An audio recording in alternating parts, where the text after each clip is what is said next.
आज हम लोग आईआर ही कंटिन्यू करेंगे। तो आईआर में हमारा बेसिकली आज 3 क्वेश्चन होगा। तो क्वेश्चन है इंडियन डायस्पोरा पे, सेकंड है यूएन का, तीसरा है बिम्स्टेक का। तो फर्स्ट क्वेश्चन हम लोग देखेंगे, the relevance of diaspora as a tool to further interest is immense. However, the number of challenges limit the realization of its true potential elucidate. तो इसमें हम लोगों को इंट्रो में सबसे पहले आप डायस्पोरा को चाहो डिफाइन कर दो, नहीं तो इसका एक डेटा दे सकते हो। लगभग 35 million Indian diaspora world wide है और लगभग ऑल मेजर कंट्रीज में इंडियन डायस्पोरा है ही। और रिलीवेंस क्या क्या इंडियन डायस्पोरा का, तो आप बता सकते हो कि इंडियन डायस्पोरा मतलब ये अनऑफिशियल एम्बेसडर हैं, कल्चरल एम्बेसडर हैं, बाइलेटरल रिलेशन के लिए बहुत क्रूशियल रोल प्ले करते हैं। For example civil nuclear deal with USA. तो इस तरह से आप रेमिटेंस हो गया, रेमिटेंस 125 बिलियन था, तो इस तरह से हम लोग इसका लिख सकते हैं। बाकी सेकंड हेडिंग में चैलेंज में आप लिख दो कि जैसे रिलीजियस एक्सट्रीमिज्म फैल रहा है, राइट, तो उसकी वजह से गल्फ कंट्रीज के साथ रिलेशन खराब हो रहे हैं हमारे।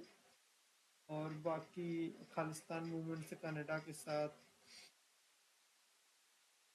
से जाता है, फिर वहीं रह जाता है, बाकी लौट के नहीं आते। एक ये बड़ा चैलेंज है।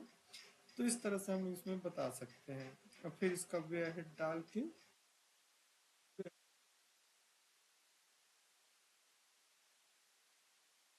इंस्पायर, वैभव, ये सारी स्कीम लिख के डाल सकते हो। फिर इसको कंक्लूड कर दो कुछ वर्ड से कि these are the unofficial ambassador. अगर आपने कहीं और पहले नहीं यूज किया है तो इस तरह कुछ करके आप कर दो।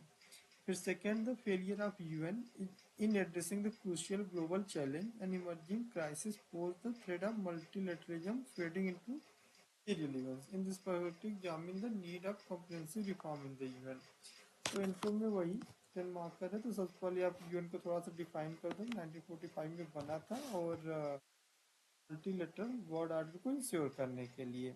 लेकिन जो भी अभी ग्लोबल क्राइसिस है, ग्लोबल इश्यूज हैं, उस पर यूएन बहुत अच्छा काम नहीं कर सका। फॉर एग्जांपल कोविड था, या अभी ये रसिया यूक्रेन है, या फिर इजराइल का है। तो ये सारी चीज़ें आप डाल के लिख सकते हो।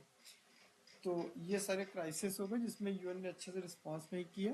और फिर नीड ऑफ कॉम्प्रिहेंसिव रिफॉर्म क्यों है, तो उसमें आप बताते जाओ, एक एक सेक्टर लेते जाओ, बताते जाओ कि यूएन उतना इफेक्टिवली काम नहीं कर सका है, तो उस वजह से इसमें कॉम्प्रिहेंसिव रिफॉर्म होने चाहिए। और Prestige and interest of members enable BIMSTEC to provide a common space for peace development. However, its role as the platform for regional integration should be seen with the caution, optimism, and lies. सबसे पहले आप BIMSTEC को बताओ, और intro के बाद चाहो तो एक छोटा सा मैप बना दो और पूरा उसमें सारे कंट्री दिखा दो। India, Nepal, Bhutan, Bangladesh, Thailand, Myanmar, Sri Lanka, ये सारे आप दिखा दो उसमें। और उसका इसमें थोड़ा सा ये एड्रेस कर दो कि जितनी भी ये कंट्री, उनकी शेयर्ड वैल्यूज हैं, हिस्ट्रीज, इंटरेस्ट हैं, जो मेंबर को एक साथ लाते हैं।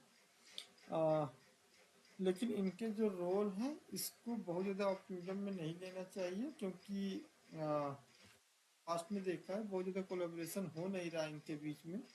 तो इस वजह से थोड़ा सा इसको अच्छे से करना चाहिए, मतलब देखना चाहिए कैसे हम इसको इफेक्टिव बना सकते हैं।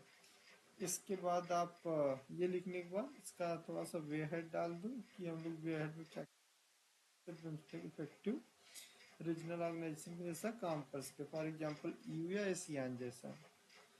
तो इस तरह से हम लोग इसको लिख सकते हैं। तो प्लीज़ आप इसको लिखना, और कमेंट में अगर कुछ भी इम्पोर्टेंट इससे फैक्ट, डेटा हो, डिफिनेशन हो, तो प्लीज़ उसमें कमेंट करना। अब बाकी अगर किसी का अच्छा आंसर रहेगा तो we will try to check it. Okay, thanks everyone, keep writing.